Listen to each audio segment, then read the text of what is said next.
ማንም ኃይል በህዝብ ድምጽ በዲሞክራሲያዊ መንገድ የመጣውን መንግስት በኃይልና በወረቀት በዘፈን ጋጋታ ሊያፈርሰው አይችልም። አቅም የለውም። አይችልም።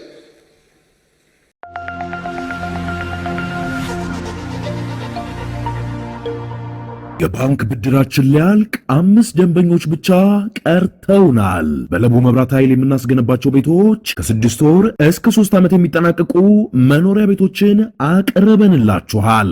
ለመኖሪያ ቢሆን ለማከራየት ተመራጭ በሆነው ኮምፓውንድ መንደራችን ላይ እንደ ፍላጎቶ ከባለ 1 እስከ ባለ 4 መኝታ ቤቶችን ከ10% ቅድመ ክፍያ ጀምሮ የቤት ባለቤት ይሁኑ እንሎታለን። እንዲሁም 100% ለሚከፍሉ ደንበኞቻችን እስከ 35% እውነተኛ ቅናሽም አዘጋጅተናል። ታዲያ ምን ይጠብቃሉ?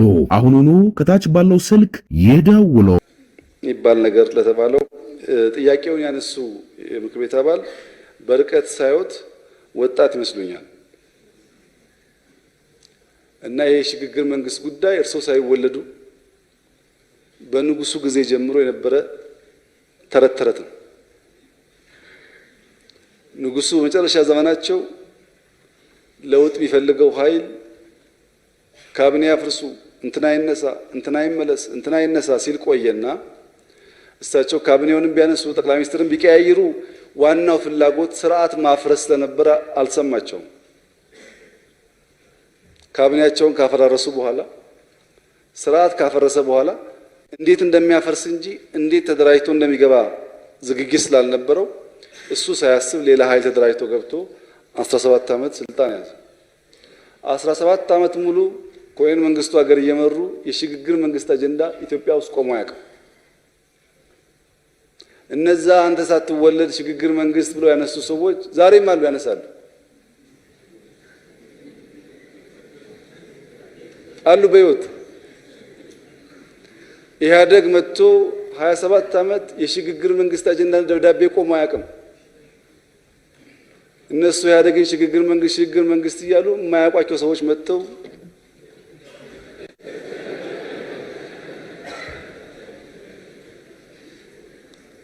እና አሁንም ሽግግር መንግስት የሚሉ ሰዎች ካሉ የተከበረው ምክር ቤት ሊፈቅድላቸው ይገባል። ይሄን ነገር እነሱ ሽግግር መንግስት ይበሉ፣ እኛ ደግሞ ሀገር እናጽና።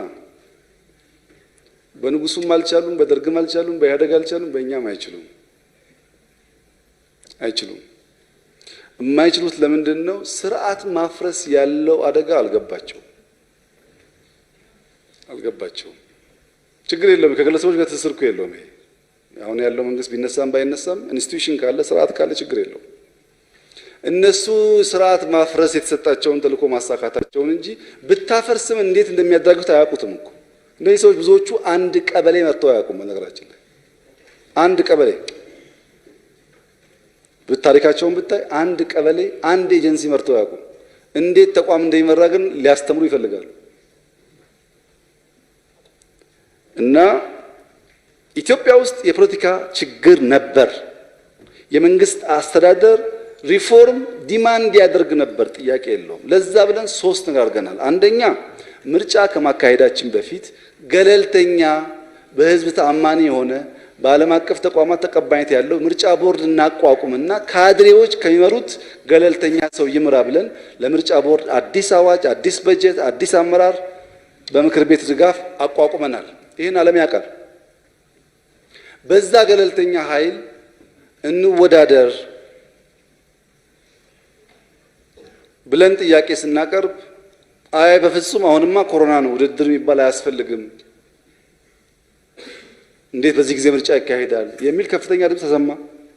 ኮሮናውም ድንገት ደራሽ ስለነበረ ባህሪው ስለማይታወቅ ብልጽግና ብቻውን አጌንስት ሁሉም ፓርቲዎች ስለ ምርጫ የሚያነሳ እንዳይሆን ቢያንስ ለ1 ዓመት ኮሮናን እስክንለማመድ እንቆይ ብለን ደግሞ መልሰን አሁን ኮሮናን አይተነዋል፣ ጥፋቱን እናውቃለን፣ እየተከላከል ምርጫ እናካሄድ ደግሞ ስንል ያው እንደሰማችሁት ከፊሎቹ ይሁን እናደርጋለን ብሎ ተወዳደሩ፣ ከፊሎቹ አንፈልግም አሉ። የባለፈው ምርጫ እናንተ ያለፋችሁበት ምርጫ በኢትዮጵያ ታሪክ ውስጥ በዲሞክራሲያዊነቱ እስካሁን ከነበሩ ምርጫዎች የተሻለ መሆኑ ጥያቄ የለውም።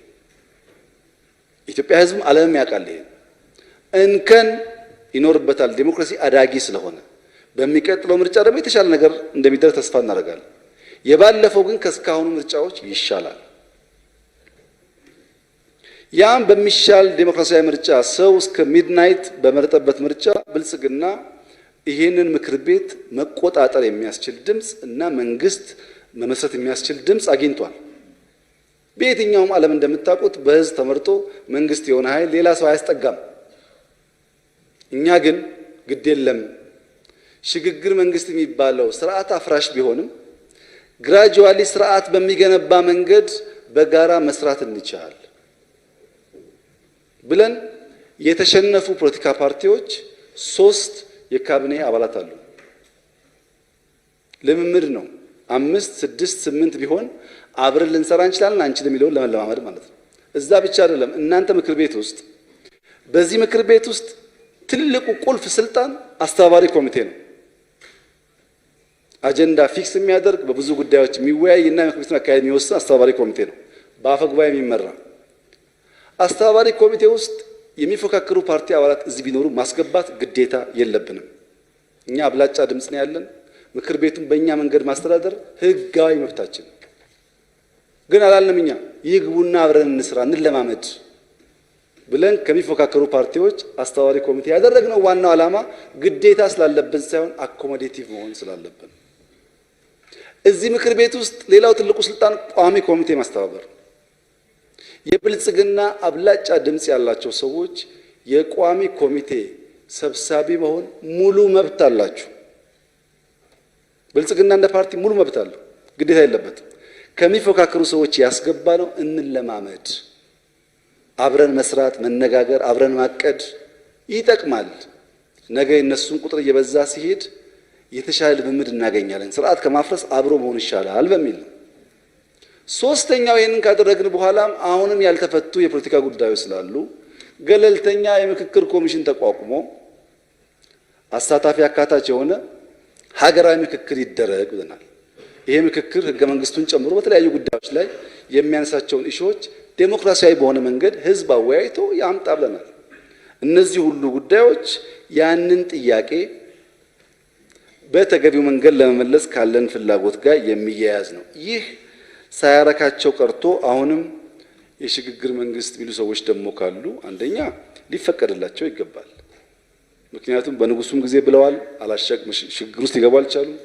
በኢህአዴግም ብለዋል አልቻሉም። በእኛም ብለዋል። እንዲሁ እንዳሉ እነሱ ይሄዳሉ፣ እኛ እንቀጥላለን ማለት ነው። ምክር ቤት ማወቅ ያለበት ግን 4 ዓመት አላችሁ። ማንም ኃይል በህዝብ ድምፅ በዲሞክራሲያዊ መንገድ የመጣውን መንግስት በኃይልና በወረቀት በዘፈን ጋጋታ ሊያፈርሰው አይችልም። አቅም የለውም። አይችልም። እኛ ግን 4 ዓመት ብቻ ነው ጊዜ ያለን ብለን ማንተኛ እንሁን። ጊዜ አለን ብለን እንዳንዘናጋ። ብዙ ጥያቄ ያለበት ሀገር ነው እየመራን ያለ ነው። በኋላ እንዳይቆጨን የሚያስችል ስራ ለመስራት ጥረት እናድርግ። ከዛ ከ4 ዓመት በኋላ ፍርድ ሰጪው ህዝብ ነው። ካልሰራን ያባርናል፣ ተቀብለን ነው። ህዝብ ካልመረጠን አናጭበረብረን እንወጣለን። ህዝብ እንዲመርጠን ከፈለግን ደግሞ ተግተን መስራት ይኖርብናል። ከሰራን ህዝብ የሚፈልገው ስራ ስለሆነ ሽብር አሁን ባለው ሁኔታ የጠቅላላ ዓለም ፈተና ነው። በኢንቫይሮንመንት ፈተና አለ፣ በኢንፍሌሽንና ንግድ ትስስር ፈተና አለ፣ በግጭት ፈተና አለ። ከግጭት ውስጥ ግን ሽብር የዓለም ሁሉ ፈተና ነው። ለኢትዮጵያ ተለይቶ የተሰጠ ኢትዮጵያ ላይ ብቻ የሚከናወን አድርገን ማሰብ የለብንም። በዓለም አቀፍ መድረኮች እንደ ትልቅ አጀንዳ እያነሳን የምንወያይባቸው ጉዳዮች ሽብር መልኩ ብዙ፣ ለመከላከል አዳጋች በመሆኑ እንዴት ተባብረን የዜጎቻችን ህይወት ልንታደግ እንችላለን የሚለው አጀንዳ ቀዳሚ ውይይት የሚደረግበት ነው። ለምሳሌ በዓለም ላይ ጠንካራ ወታደራዊና የደህንነት ተቋም ያላት ሀገር አሜሪካ ነች። በዓለም ላይ አሜሪካን የሚያክል ጠንካራ ሎ ኢንፎርስመንት ኤጀንሲስ የሚባል ትልቅ ሀብት የሚያንቀሳቅስ ትልቅ ቴክኖሎጂ የሚያንቀሳቅስ ሀገር የለም። አሜሪካ በኒውዮርክ ያጋጠመውን የአሸባሪዎች ጥቃት ትተን በ2020 አሜሪካ ውስጥ ቁጥሩ ከፍ ይላል። በጣም ቀንሼ የምናገረው ከ20 ሺህ ሰው በላይ በሽብር ሞቷል አሜሪካ ውስጥ።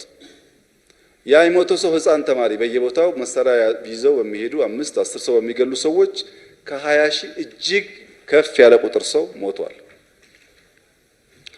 ባለፉት 6 ወራት ብቻ ከጃንዋሪ እስከ ጁን በዚህ 6 ወር ብቻ በዚህ ዓመት 6 ወር ብቻ ሎስ አንጀለስ በሚባለው ከተማ 172 ሰው ሞቷል። ሎስ አንጀለስ ካውንቲ የሚባለው ኖት ካሊፎርኒያ አይደለም፣ ስቴቱ አይደለም፣ ካውንቲው ሎስ አንጀለስ እና በአቅራቢያው ያሉ ከተሞች ብቻ 224 ሰው ሞቷል ባለፉት 6 ወራት። ፊላደልፊያ ላይ ባለፉት 6 ወራት 257 ሰው ሞቷል። ዋሽንግተን ዲሲ ዋናው ከተማ 104 ሰው ሞቷል። እና ቦልቲሞርን አይጨምርም፣ አካባቢ ያሉትን ከተማዎች ሳይጨምር ማለት ነው። ኒውዮርክ 197 ሰው ሞቷል ባለፉት 6 ወራት። ቺካጎ 300 ሰው ሞቷል። በጥቅሉ በአሜሪካ ባለፉት 6 ወራት በሺህ የሚቆጠሩ ሰዎች በአሸባሪዎች መሳሪያ ይዘው ዜጎችን በሚገሉ ሰዎች ሞተዋል።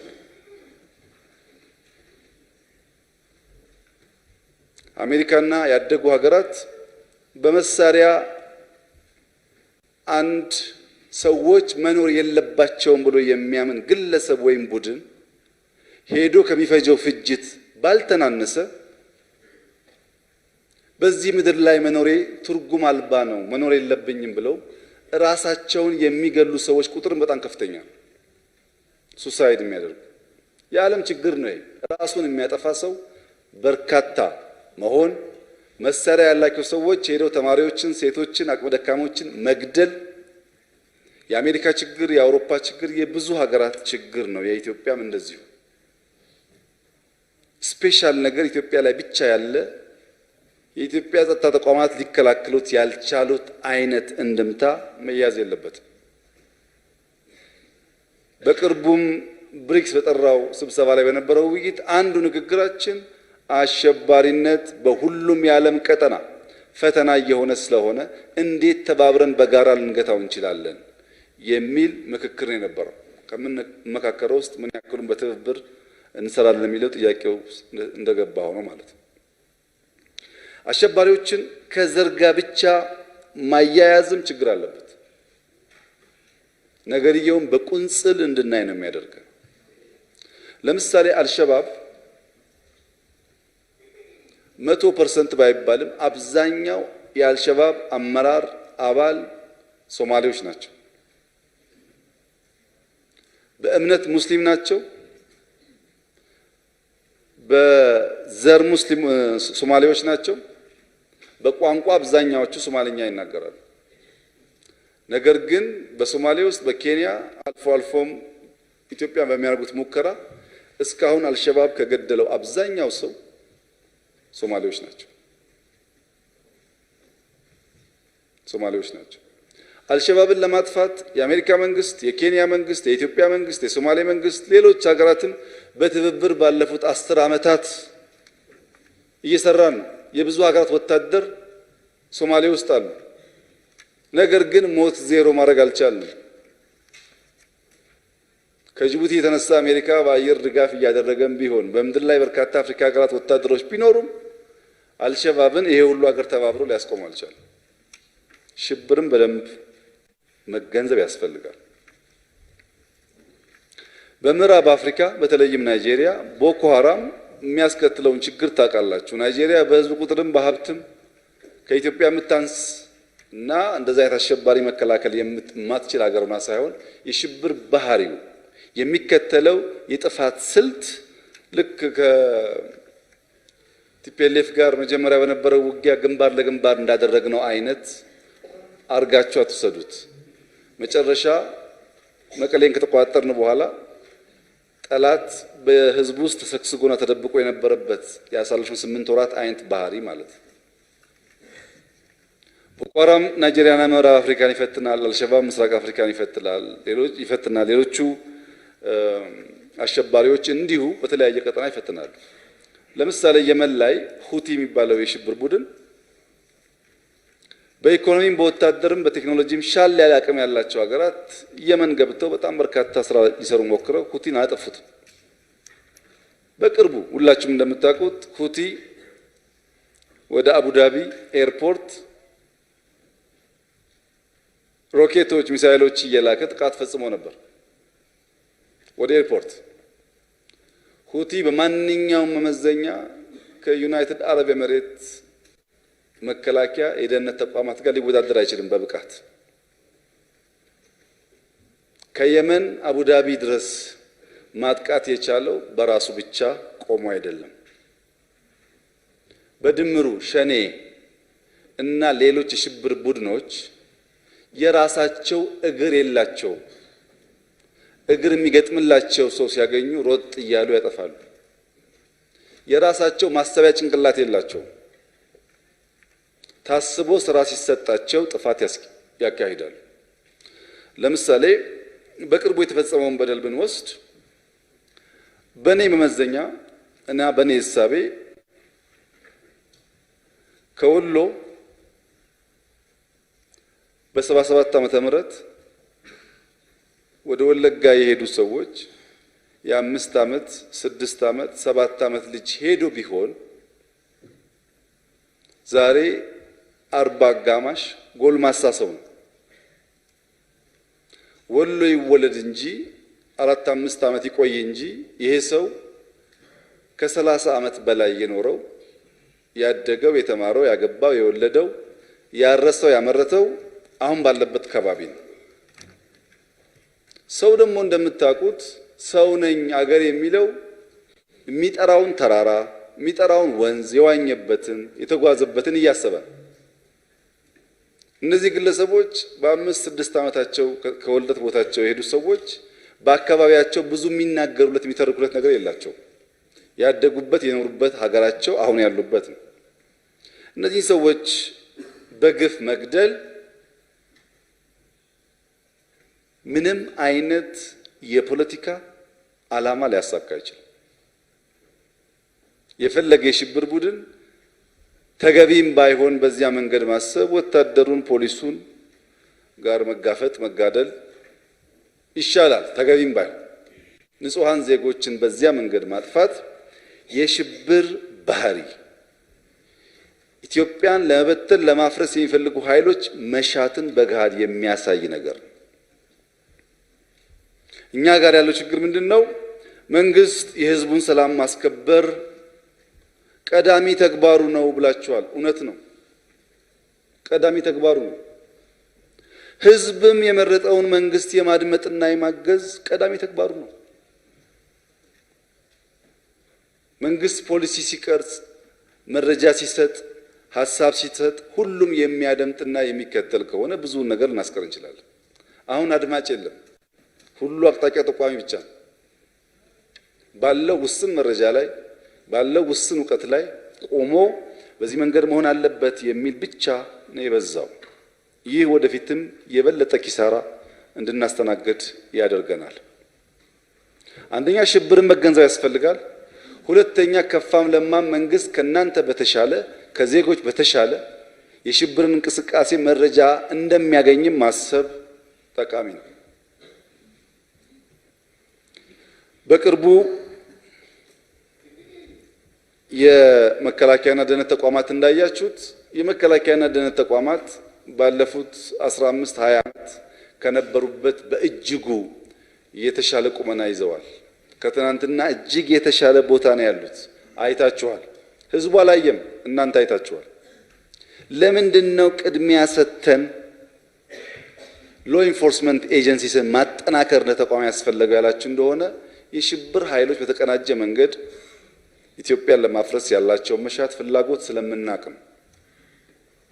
አሁን በቅርቡ ዛሬ አሶሳ ላይ ፕላን አላቸው። ዛሬ በዚህ ሳምንት ውስጥ አዲስ አበባ ውስጥ ከ6 ጊዜ በላይ ፕላን ከሽፏል። በርካታ ሰዎች ሰልጥነው ይገባሉ። ሙስሊም ሀገር ሰላም ነው ብሎ አረፋ ሊሰግድ ሲወጣ ሙስሊም ነኝ ብሎ ጀለቢያ ለብሶ ቦምብ ይዞ ሊገባ የሚዘጋጅ ኃይል ብዙ ነው። የኢትዮጵያ መከላከያ ኃይል ምንም ያክል ለማጠናከር ሙከራ ያደረግን ቢሆንም እንደምታውቁት 100 ሚሊዮን ወታደር የለንም። ዜጎቻችን 100 ሚሊዮን ናቸው። ለእያንዳንዱ ዜጋ አንዳንድ ወታደር ማስቀመጥ አንችልም። እዚህ ጋር ስንጠብቅ እዚህ ጋር ያልፋል። ሌላ ቀይ መልክ ያለው የተለየ መልክ ያለው አይደለም እየመጣ ያለው እኛን የሚመስል የኛን ቋንቋ የሚናገር ሰው ነው በየቦታው የሚሽለኮለከው። እና የመንግስት ቀዳሚ ተግባር ነው፣ ትክክል ነው። የህዝብም ቀዳሚ ተግባር ምን እንደሆነ መገንዘብና ተሰናስሎ ሀገርን መታደግ ያስፈልጋል። ከሳሽ ጠያቂ ብቻ ሳይሆን ኃላፊነት የሚወስድ እና የሚጠብቅ ዜጎችም ያስፈልጋሉ። ቅድም ባነሳዋቸው በምዕራቡ ዓለም ሲኒየር ዜጎች ስራቸውን አገባደው መጨረሻ ህይወት ዘመናቸው ያሉ ዜጎች በአካባቢያቸው ተቀምጠው ዋና ስራቸው አዳዲስ ነገር ሲያዩ ለፖሊስ ማመልከት ነው። ይጠብቃሉ ሳይከፈላቸው። አሮጊቶች፣ ሽማግሌዎች በአካባቢያቸው ሲንቀሳቀሱ አዲስ ምልክት ካዩ ለመንግስት ሪፖርት ያደርጋሉ። አልቃይዳ ትይዩ ህንፃዎችን ኒውዮርክ ላይ ሲያፈነዳ ሚስቱ፣ ልጁ፣ ወንድሙ የሞተበት የአሜሪካ ዜጋ ከመንግስታችን ጋር ሆነን አሸባሪዎችን እንፋረዳቸዋለን ይላል። በየትምህርት ቤቱ ቅድም ያነሳሁት ህፃናት መቼም ልጁ ሲሞት የማይሸበር ሰው የለም። እየተሸበረም ቢሆን ከመንግስቴ ጋር ሆኜ ይህንን ህገወጥ ገዳይ እፋረዳለሁ ይላል። እኛ ጋር ደግሞ ሰው መጣ ቁጥር ይሄ መንግስት ይላል። ይሄ ትክክል አይደለም። መንግስት አሸባሪ አይደለም። አሸባሪ የሚፋለም ኃይል ነው። በየቀኑ ከአሸባሪ ጋር የህይወት መስዋዕትነት የሚከፍል ኃይል ነው። የህዝብ ስራ አሸባሪውን ከለየ በኋላ ከዚያ ጎን ቆሞ ጥፋት እንዲቀነስ ማድረግ ነው። ለዚህ ደግሞ ያለው ችግር ምንድነው? የኢትዮጵያን ፈተና የምናይበት ፈርጅ መለያየቱ ነው። የኢትዮጵያን ፈተና ብዙ ስብርባሪ ፐርስፔክቲቭስ ያሉት ቢሆንም በሁለት ማዕቀፍ የተከበረው ምክር ቤት ቢያየው መልካም ነው። አንደኛው ኢትዮጵያ ለዓለም ያላት አስተዋጽኦ እኛ ኢትዮጵያውያን እንደምናስበው አለመሆኑ ችግር ፈጥሮብናል። ለምሳሌ ቀደም ብዬ የአሜሪካ አካባቢ ያለውን ችግር ያነሳሁት በአሜሪካ የሚኖሩ ኢትዮጵያውያን ይህንን ነገር ያውቃሉ። በየቀኑ በየከተማዎቻቸው የሚፈጸመውን ነገር ያውቃሉ። ሁለት ችግር አለባቸው። በአንድ በኩል በአሜሪካና በአውሮፓ ያሉ ኢትዮጵያውያን እዛ ሆነው ስለ ኢትዮጵያ የዕለት ውሎ ሲሰሙ ምንም ኢትዮጵያ ውስጥ እንቅስቃሴ ያለ አይመስላቸው። ምንም አይነት ስራ ያለ አይመስላቸው። ወንድሞቻቸው እህቶቻቸው በየቀኑ እያለቁና ጦርነትና መርዶ ብቻ ይሰማሉ። በጣም የሚጨነቁ ቤተሰቦች አሉ። እንቅልፍ የማይተኙ ቤተሰቦች አሉ።